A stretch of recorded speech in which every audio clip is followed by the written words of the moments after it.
What's up everybody, this is Danny, and today I'm going to be doing the camera comparison between the Samsung Galaxy S23 Ultra versus the iPhone 14 Pro Max. So I was waiting on this camera comparison because I was also waiting for the first major camera update to come to the Galaxy S23 Ultra, which it finally did. So I think this is a perfect time to revisit these, and I also got to do this camera comparison in Korea, which was absolutely amazing. So let's go ahead and test these cameras out in every condition, and we're going to see which one comes out on top. Let's do it. This camera comparison was really different for me because there was zero pressure, and in Korea I wasn't intentionally taking pictures just for a camera test. I was legit just taking in the beauty of this country, and that let me capture a lot of pictures that were very natural, and I genuinely love some of the photos that were taken there. I got to take pictures indoors with fluorescent lighting, like of these taken from Samsung's Innovation Museum. Of course, took a ton of pictures of the amazing food I got to eat, and also a lot of pictures of the creator friends that I got to share this trip with. So let me break these down by category to make things a little easier to follow. We only got one day of sunny weather while I was there, so there was only a handful of pictures to compare the sky rendition. Straight out of the camera, the Samsung was a little more natural when it comes to the blue sky, where the iPhone was a little more saturated, but to be honest, this is a personal preference thing. It really does go back and forth on which produces the better photo. Of course, there are some color and tone differences, and a lot of times the images look really similar like this one, so they are both great during the day, full of dynamic range and detail. On the iPhone, you have photographic styles that you can choose from to help with the coloring and the look of the photos, and Samsung has so many different options like turning off the scene optimizer, and the camera assistant has features like reducing sharpness, so you can really dig into the settings to get better photo outcomes even on auto mode, but Samsung does have a full pro mode to dial in that perfect shot if you want it. Now, this is not new, but a lot of times the iPhone likes to darken the shadow detail in bright light scenarios like this one where the sunlight is harsh. This ultra wide shot really shows it well. Look at how dark everyone is here, where the S23 Ultra balances the shadow detail much better and exposes the people properly. This ultra wide shot shows the S23 Ultra doing better in controlling that sunlight, so better dynamic range in this scenario, but it does go back and forth when it comes to dynamic range, so you'll have to determine based off your personal preference which processing style that you like better.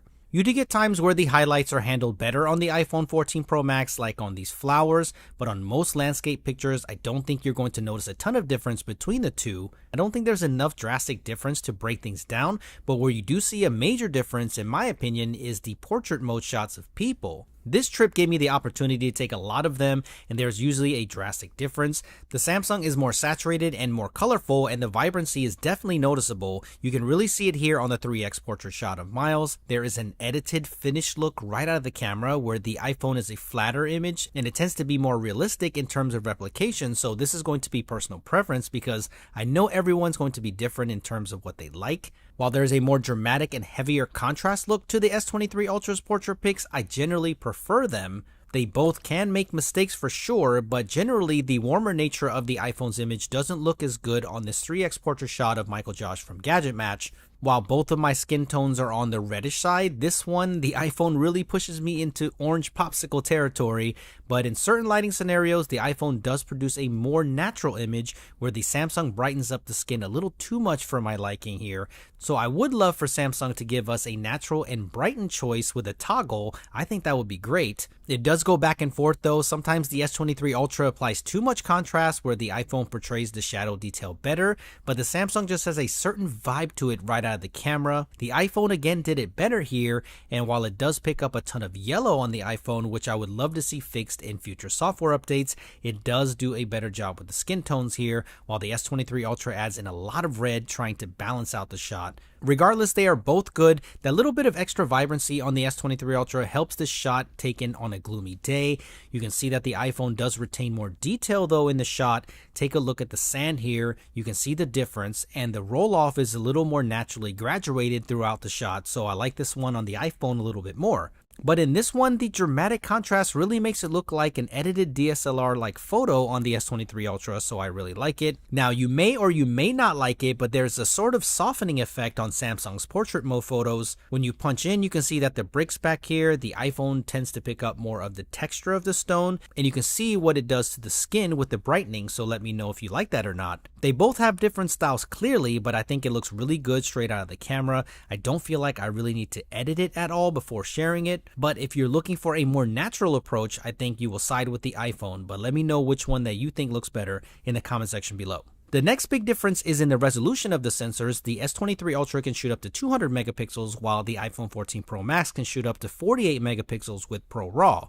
If you crop in 300% scale, the iPhone keeps up very well here with the detail. You can say it's even sharper at this crop level, but cropping in 1000% scale, you can see that there is less noise on the S23 Ultra's image and the lines of the windows are smoother and more intact. Here is another example to show you just how good the Pro RAW is on the iPhone. Look at how smooth the processing is on the unique waste time trash can. This is not apples to apples comparison, I know, but I do love how Apple's Pro RAW already comes with the computational photography benefits and are shareable right out of the camera, and it can produce some impressive results. Here's another example on a sunny day that I captured at 300% crop. The detail again looks similar, but the 200 megapixel captures sometimes do take a hit on dynamic range, as you can see here on the building. At 1000% crop, you can start seeing some of the differences. You can also see that the iPhone's Pro RAW image does allow more noise to be present, but the interesting thing is look at this portion of the image. The iPhone's looks more detailed, but then when you punch into a ridiculous 1800% scale crop, you can see that the texture is completely preserved on the 200 megapixel image of the S23 Ultra. So that is what you gain from the high resolution sensor, but let's be real, no one's actually doing this. So the more realistic comparison is the zoom capability. They both have 3x optical sensors for their first zoom choices, and they look very similar. You can't really tell a difference at all, but the 10x optical zoom is hard to beat on the S23 Ultra. It is surprisingly good, even though for a digital zoom, the iPhone isn't bad whatsoever. There is the 30x hybrid zoom on the S23 Ultra, which is still usable in this scenario, and 15x max digital zoom on the iPhone, and of course that crazy 100x zoom if you need it. I still find it very wild that you can do this on a smartphone. Here's another example starting with the 3x, of course, pretty much the same performance, but check this out. At 10x, I was surprised to see somehow the iPhone came out on top with digital zoom. I've never seen this before, but it must have been a perfect condition for Apple's processing, so that's very impressive. Even the 15x on the iPhone is not bad whatsoever, but the 30x on the S23 Ultra is also surprisingly good here, and here's the 100x zoom just in case you need to see what it looks like. Having this type of consistent zoom in your pocket is one of the major reasons to pick up the S23 Ultra for versatility. The 3x zoom I know is the go-to for most people, but when you need to get more creative or you need to get that shot that you never thought you could get on a smartphone, this is really great. Okay, one more category before I move on to video, and that is food. I love cameras, but I love food more, so it's important to see how these smartphone cameras capture food. By the way, I've never had zero sugar soju before, and this was a very interesting taste, very clean, so let me know if you've ever tried this. But we ate so much amazing food on this trip. This is going to be the natural versus straight out of the camera vibrancy once again. Some of the pictures don't look all that different like this one, but look at this one with the beef. That extra saturation and color really make the food look more appetizing. Now, once again, this is very preference based because some may want to edit their photos with a more flat base, and in this one, I do like the more natural approach of the iPhone better with the color of this beef dish. But on this macro shot of the kimchi, the vibrancy and sharpness really make a difference. We got to go to Gwangjang Market, which was definitely on my bucket list. If you haven't been there before and if you're visiting Korea, you have to go. There is just Korean street food everywhere, from the classic japchae, which is a noodle dish that I grew up on, kimbap, which is basically rice and various ingredients wrapped in seaweed, spicy rice cake or tteokbokki, which is one of my favorites. The minimum focusing distance of the S23 Ultra sensor is better than the iPhone's, which does let you get up closer to the food, so be aware of that if you take a lot of pictures like this. But you can always switch to the zoom lenses or use macro mode if you need to. But that extra vibrancy and sharpness I think really helps the S23 Ultra create the better food pictures for foodies just straight out of the camera. But of course, if you're a little bit more advanced and know how to edit, you can definitely get great shots with both. Let me know if this category is important to you on the camera comparisons, and if it is, I'll do more of this, but if it isn't, then I'll do less. But hey, this was also an excuse to show you all of the amazing food that I ate on this trip, so it's a win-win.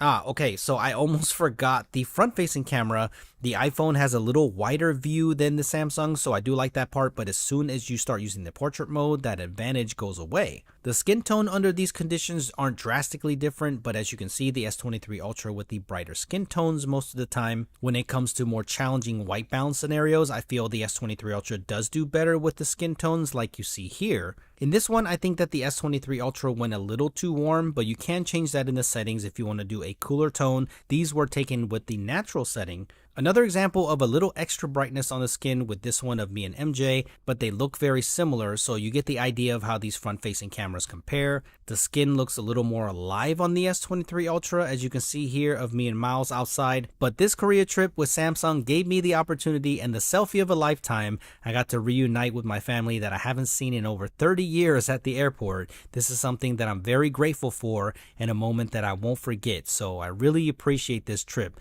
as a whole. So let's do daytime video before moving on to nighttime and low light. The iPhone has always been the king in the video department, but Samsung has come a long way when it comes to video. And as you can see here before we got onto the helicopter, the colors on the Samsung are a little more natural due to backing off the contrast some, but let me know which video that you like better in this scenario. The stabilization is so good on both that both of these phones are perfect for content creation, but remember the S23 Ultra does shoot up to 8K video, which the iPhone cannot do, so I'm using 4K 30 frames per second to make this an even comparison. The same characteristics of photography carry over for the most part on video. You will see that the S23 Ultra usually creates a brighter video with more of a shadow boost, where the iPhone does produce more contrast-filled video, which some may prefer. With video, I do prefer a heavier contrasted look, and they are both very close here, which is a good thing to see. The biggest downfall to the iPhone's video is the light reflections. You can see this clearly in this brisk walking shot, so I hope they fix this with the next iPhone.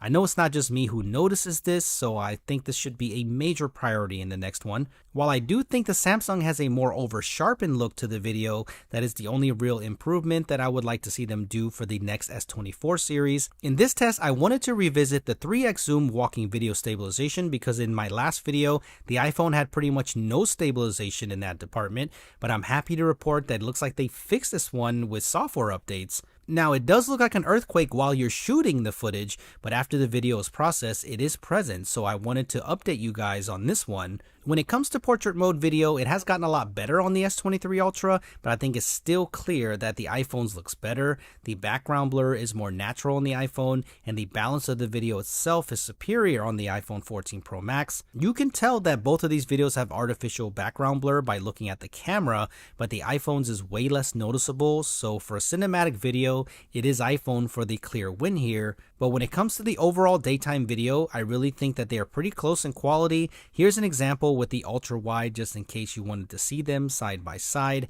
Samsung has really put in work when it comes to daytime video, and as you can clearly see, you will get great quality.